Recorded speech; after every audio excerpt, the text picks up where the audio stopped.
कलम जब भी उठाया मुल्क को जीशान लिखा है। सितम सहकर भी हमने प्यार का उन्वान लिखा है। हमें नफ़रत भरी नज़रों से देखने वालों, हमारे दिल में झांको सिर्फ हिंदुस्तान लिखा है। कहा था कि राम सिंह शेर खान कहते हैं, दो बदन एक जान कहते हैं। हम मिलजुल के जो बैठे हैं यहाँ, हम इसी को हिंदुस्तान कहते हैं।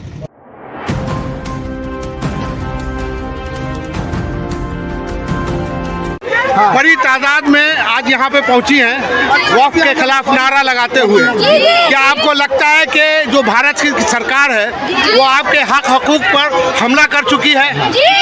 आपकी ज़मीनें आपसे छीन रही है? आने वाली नस्लों की आप मुहाफिज हैं, इस कौम की आप मुहाफिज हैं, तो आपको लग रहा है कि आपके बच्चों का जो भविष्य है, जो उसका आने वाला समय है, वो अंधकार होने वाला है? आपको लग रहा है कि यहाँ की सरकार, संविधान जो आपकी ताकत है, उस पर एक बहुत बड़ा हमला है? हमला है। क्या कहेंगे आप लोग? एक आदमी बोलिएगा। वक्त बिल्कुल बिल मंजूर नहीं, इसे वापस लेना होगा, हर हाल में लेना होगा। अगर सरकार नहीं लेती है तो आगे करेंगे, लेना होगा उनको वापस, आखिरी सांस तक लगिएगा। असराहा के दारुल उलूम कनीज़िया में मौजूद है और वक्त की जो लड़ाई है वो काफ़ी तेज होती जा रही है। 5 तारीख को सुप्रीम कोर्ट का फैसला आने वाला है। सर इधर दिखा दीजिए, कितनी संख्या में यहाँ पुरुष आए हैं। मैं समझता हूँ उससे ज़्यादा यहाँ महिलाएं आई हैं, क्योंकि अब महिलाएं समझने लगी हैं अपने हक हकूक़ को, अपने आने वाले बच्चों के भविष्य को। तो यहाँ पे बहुत बड़ा इज्तिमा कह लीजिए, जलसा कह लीजिए या विरोध कर लीजिए, इन लोगों का साफ कहना है, महिलाओं का, कि ये मुसलमानों पे नहीं, ये भारत के संविधान पे हमला है।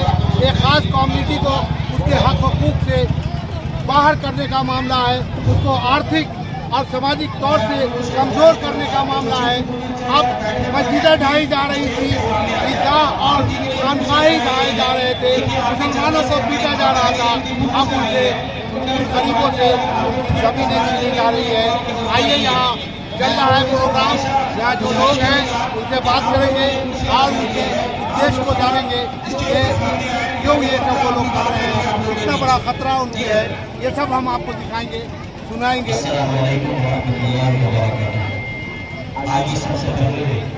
जी, हमारा शरिया के एक कॉल पे पूरे बिहार, उड़ीसा में, या यूँ कहिए पूरे हिंदुस्तान में सारे मुसलमान एकजुट होकर इस वक्फ बिल के ख़िलाफ़ खड़े हो गए, बत्ती गुल कर दिया और बड़े शांतिपूर्ण ढंग से अपना एहतजाज कर रहे हैं।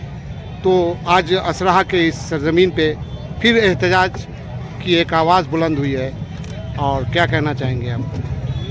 सबसे पहले मैं आपके ज़रिए से उन तमाम लोगों का खैर मकदम करता हूँ, स्वागत करता हूँ और उनको दुआ देता हूँ जो पूरे मुल्क में किसी भी धर्म और किसी भी समाज और इलाके के हैं मगर इस काले कानून के ख़िलाफ़ हैं।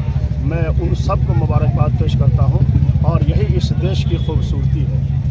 पूरे मुल्क में एहतजाज और विरोध का, धरने का, प्रदर्शन का, जुलूस का सिलसिला जारी है और ये उस वक्त तक जारी रहेगा जब तक कि सेंट्रल सरकार इस कानून को वापस न ले। जैसा कि आपने अपने तकरीर में कहा कि सुप्रीम कोर्ट से बड़ी उम्मीद है, उसके पिछले फैसलों को भी आपने दोहराया।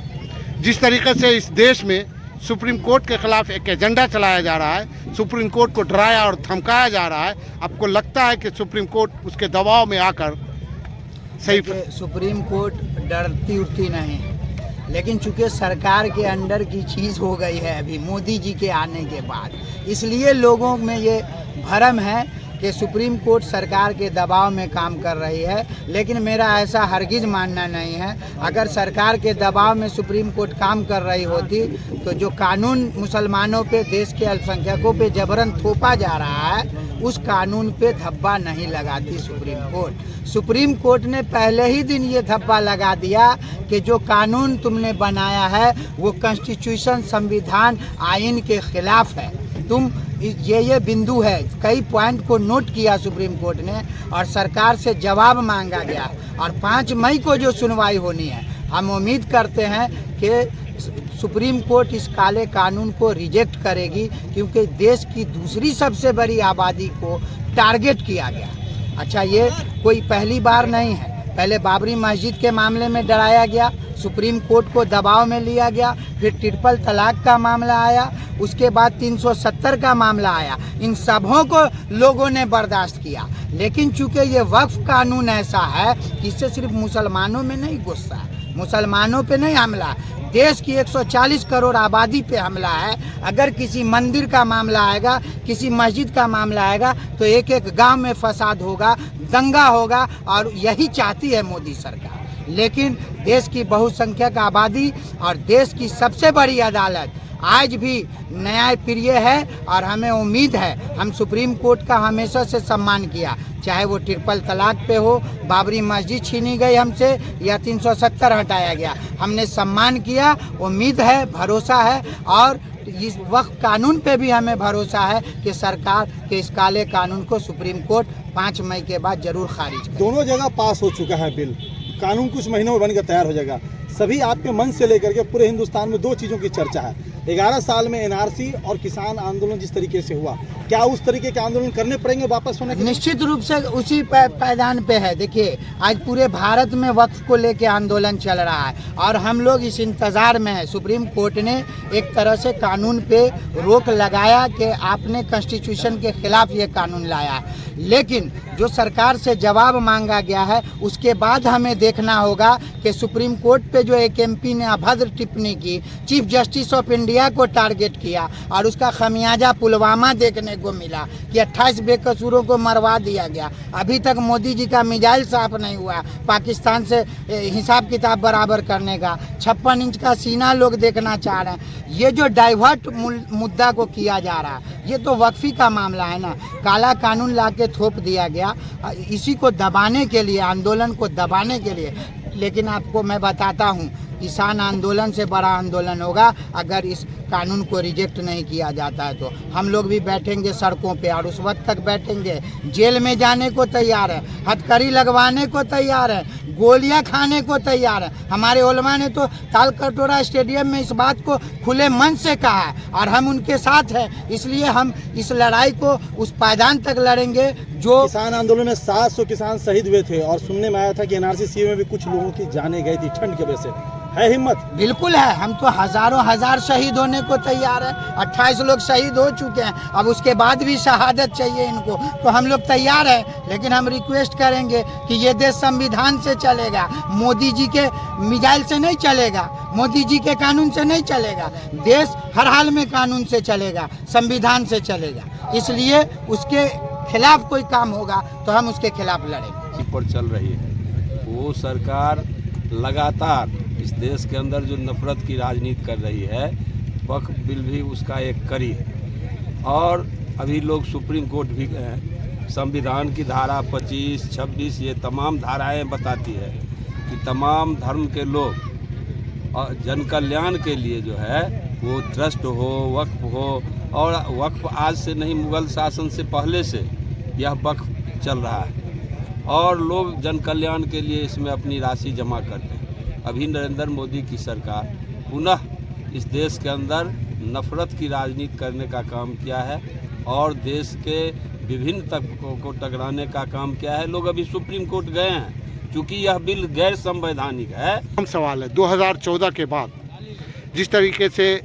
किसान का जो आंदोलन चला, उसे आतंकवादी कहा गया, पाकिस्तानी कहा गया, और उसके बाद सीए एनआरसी हो या वक्फ बिल जो अभी लाई है सरकार, इसके खिलाफ एक तबके को खड़ा कर रही है और हिंदू मुसलमान कर रही है। सरकार, ये कब तक चलेगा सर? सरकार एक तबके को खड़ा कर रही है, लेकिन सरकार के खड़ा करने से यह एक तबके का ही आंदोलन नहीं रहेगा, क्योंकि अब जैसे हम हैं, हम अल्पसंख्यक तो नहीं हैं, नहीं जी, माले के लोग यहाँ हैं, अल्पसंख्यक तो नहीं हैं।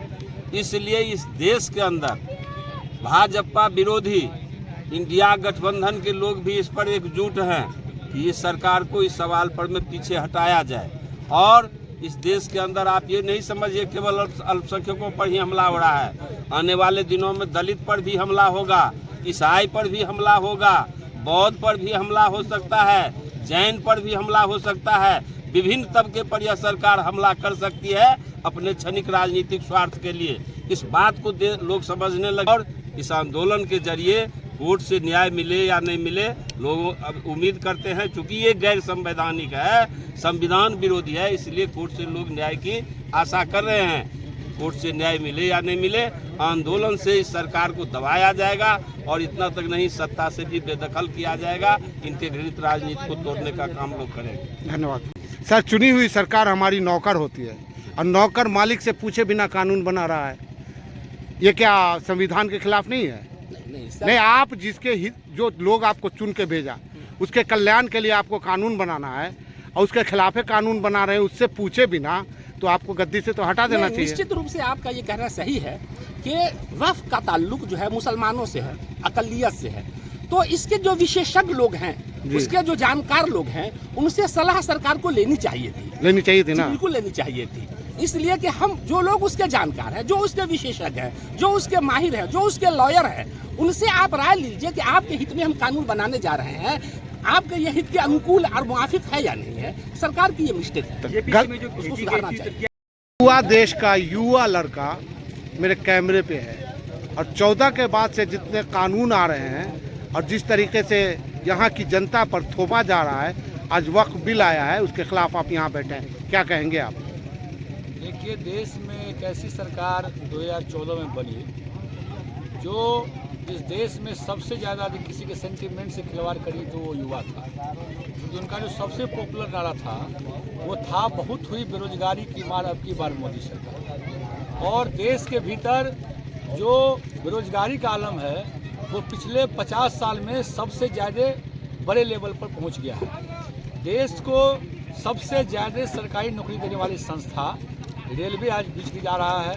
देश को सबसे ज़्यादा रोजगार देने वाला भेल, सेल, BSNL, तमाम जो सरकारी संसाधन हैं वो देश के बिक रहे हैं। और इस पर चूंकि युवा सवाल ना करे, इस पर देश का जो बुद्धिजीवी वर्ग है या समाज जो समझ रहा है वो सवाल ना करे, इसलिए लगातार इस देश के भीतर लगातार बीच बीच में सांप्रदायिक उन्माद फैलाने के लिए ऐसे ऐसे कानून बनाए जाते हैं जिससे देश का जो हिंदू मुस्लिम है वो कहीं ना कहीं बढ़ जाए और वो अपना जो एजेंडा चलाना चाहते हैं देश में वो चलता रहे। लेकिन आपने देखा है कि लगातार इस देश के भीतर जो पढ़े लिखे नौजवान हैं, जो बुद्धिजीवी समाज है, वो लगातार इस सरकार के खिलाफ, इस सरकार के आने से पहले से विरोध कर रहा है और अब विरोध करने वाली जो संख्या है वो कहीं ज़्यादा हो गई है।